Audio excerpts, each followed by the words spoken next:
Alors, bienvenue à cette vitamine du cœur de cette semaine. Je suis Audrey Mac et cette semaine, je vais vous poser une question assez intéressante. Avez-vous faim? Et mes amis, je ne parle pas d'aller à la boulangerie pour vous acheter des petits croissants. Non, je parle d'une faim spirituelle. Je rencontre des gens tout le temps qui viennent vers moi en demandant que je prie pour eux parce qu'ils n'ont plus ce désir, cet amour, ce désir pour la parole qu'ils avaient avant. Et ils me demandent de prier pour eux. Et en fin de compte, je dois leur dire non, je ne peux pas ou je ne vais pas prier pour que vous ayez une faim spirituelle. Ça ne marche pas comme ça. Et c'est vrai, je dois l'avouer, qu'il est possible que votre cœur devienne insensible et sourd à la parole de Dieu. Amen. On voit ça dans Matthieu 13, 15. Jésus a dit, le cœur de ce peuple est devenu insensible car ils ont endurci leurs oreilles et ils ont fermé leurs yeux. Amen. Ceci, mes amis, n'est pas venu du jour au lendemain. C'est quelque chose qui s'est fait petit à petit dans votre vie. Et ce n'est pas une petite prière abracadabra qui va renverser les choses. Mais aujourd'hui, je veux vous montrer comment regagner et récupérer ce désir, cet amour, cette faim spirituelle pour la parole de Dieu. Amen. La parole nous dit, dans le verset 12, il dit, et là, c'est la clé pour regagner cette faim spirituelle. Il dit, car on donnera à celui qui a, et il sera dans l'abondance, mais celui qui n'a pas, on ôtera même ce qu'il a. Je sais, vous êtes en train de vous dire, Audrey, je ne comprends pas. Qu'est-ce que tu es en train de nous raconter là? La parole a, là, Jésus nous dit, si vous avez, si tu as, tu recevras bien plus. Mais si tu n'as pas, même ce que tu as sera retiré. Et la parole a, en fin de compte, dans le grec, c'est la parole écho, E-C-H-O. Et ça veut dire posséder, ça veut dire avoir, ça veut dire tenir en sa possession comme quelque chose qui a de la valeur. Ça veut dire honorer, même manger, ce qui est intéressant, parce qu'on doit apprendre à manger la parole. Mais vous avez remarqué qu'il dit que vous et moi, si on a, ou si on honore, ou si on tient ferme comme quelque chose qui a de la valeur, si on honore la parole, plus nous sera donné. Nous allons pouvoir entendre Dieu qui parle tout le temps. Nous allons pouvoir voir et comprendre ce qu'on lit. Nous allons pouvoir aimer et déguster et manger ce que l'on est en train de lire. Mais celui qui n'a pas, qui n'honore pas, celui qui ne tient pas et possède pas cette parole comme quelque chose qui a de la valeur, la personne qui la traite comme quelque chose d'ordinaire et de banal, même le peu de révélation que cette personne a, lui sera enlevé et retiré. Voyez, il y a une clé, il y a quelque chose qui est important. Vous et moi, nous devons honorer la parole, le voir comme quelque chose de précieux. Peu importe la parole qu'on a entendue, que l'on a compris, on la tient, on la possède, on la garde comme quelque chose de précieux. Ce n'est jamais banal ou ordinaire.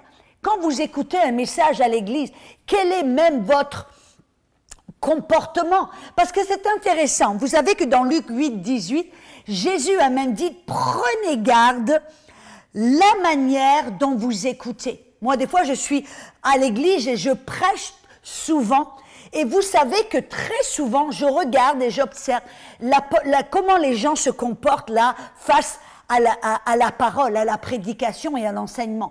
Il y a des personnes qui sont là, on peut dire ils sont sur leur téléphone pour voir Instagram, il y a des personnes qui sont là, qui regardent les mouches qui passent, qui n'ont aucun honneur, qui n'ont aucun désir ou aucun honneur pour la parole. Et parce que leur comportement, vous savez que ce comportement extérieur révèle l'attitude intérieure, l'attitude du cœur par rapport à la parole. Et là, on a vu, la Bible dit, même le peu que vous allez avoir, vous allez le perdre parce que vous n'honorez pas ce que vous avez. Vous n'honorez pas la parole. Ça veut dire que vous et moi, nous devons apprendre à honorer la parole, vénérer la parole, écouter la parole de tout notre cœur pour entendre, comprendre, recevoir et posséder cette parole comme quelque chose de précieux. Mais alors vous dites, comment est-ce que moi je n'ai pas de faim spirituelle. Quand je m'assois là devant ma Bible, je lis, je comprends pas, et j'ai pas ce désir, cette faim que j'avais au début de mon salut. Alors, espoir, espoir, mes amis. Et vous savez qu'en fin de compte, la première chose que vous allez devoir faire, je l'avoue, c'est de vous lever et de vous repentir. Vous avez apparemment, comme je l'ai dit, ça ne s'est pas passé du jour au lendemain. Petit à petit, vous vous êtes un petit peu endormi.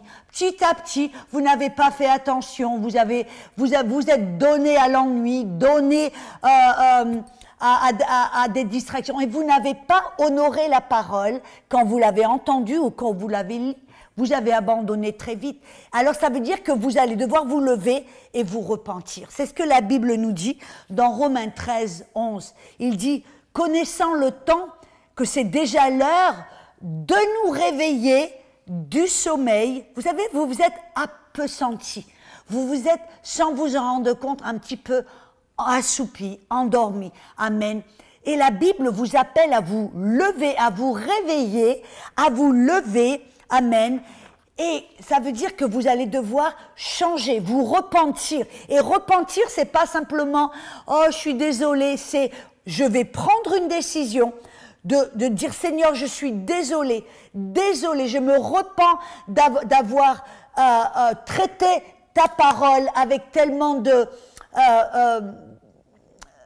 sans honneur, je l'ai pris comme pour acquis, je ne l'ai pas honoré, je ne l'ai pas possédé, je l'ai laissé partir, je me suis un peu somnolée, amen, et je me suis laissée distraite par les choses du monde. Alors, Seigneur, pardonne-moi, mais c'est une décision que vous allez faire demi-tour. Et comment vous allez, vous savez, on doit être intentionnel et on doit prendre une décision de nous nourrir de la parole, parce que ça ne va pas se faire tout seul.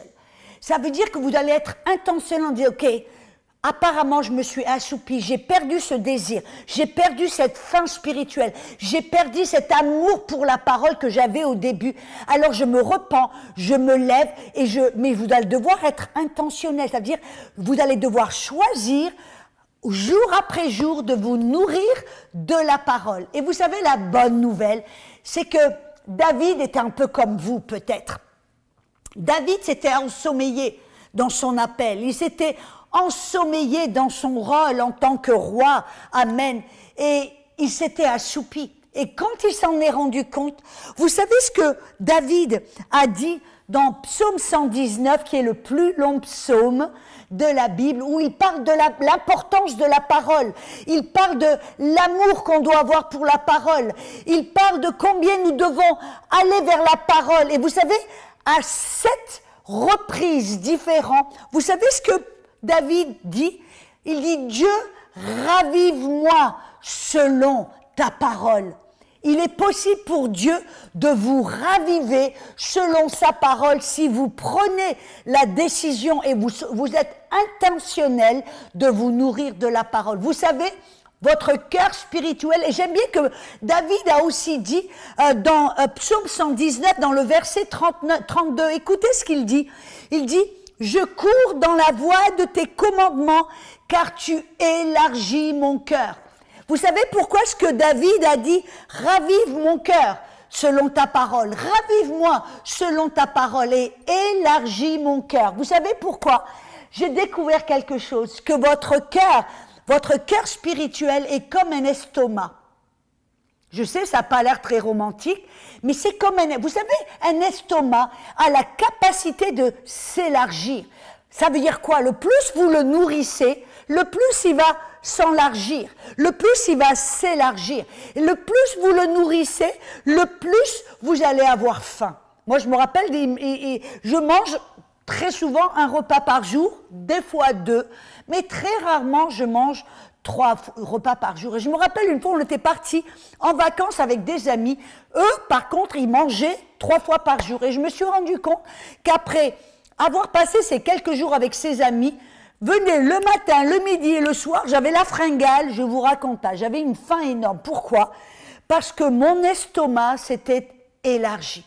Et ça peut être de la même manière. Si vous avez perdu votre appétit spirituel, 1, vous devez vous lever et vous devez vous repentir. 2, vous devez d'une manière intentionnelle vous choisir de vous nourrir de la parole tous les jours en disant « Seigneur, je te fais confiance, tu vas me raviver selon ta parole, tu vas élargir mon cœur avec ta parole et je vais retrouver cet appétit spirituel. » Voyez, cela s'est fait pour David et moi je me rappelle, cela s'est fait pour moi. Je me rappelle, j'étais fiancée avant d'être mariée avec mon mari. J'étais à l'école biblique fiancée avec un homme, amen, et après un certain temps, le Seigneur m'a dit, romps les fiançailles, ce n'est pas ton mari. Et mon cœur était brisé, mon cœur, mes émotions étaient brisées et j'avais perdu l'appétit. Je ne pouvais pas manger, je ne pouvais pas mettre la fourchette à la bouche, jour après jour, j'avais aucune faim. Et vous savez qu'est-ce que j'ai dû faire? J'ai dû me forcer à manger si je ne voulais pas périr, si je ne voulais pas maigrir et perdre et fondre, amen. J'ai dû après, parce que c'est vrai que j'ai perdu du poids pendant un petit bout de temps parce que je n'arrivais pas à manger et j'ai dû être intentionnel, à me forcer à manger à la petite cuillère, à la fourchette. Et vous savez qu'après un certain temps, j'ai retrouvé l'appétit. Vous pouvez aussi, mes amis, retrouver votre appétit spirituel selon ce que je vous ai enseigné. Amen. Alors faites-moi savoir ce qui se passe dans votre vie, comment vous avez pu récupérer votre appétit spirituel, comment Dieu a ravivé votre cœur et il a élargi votre cœur. Amen. Soyez bénis. À bientôt.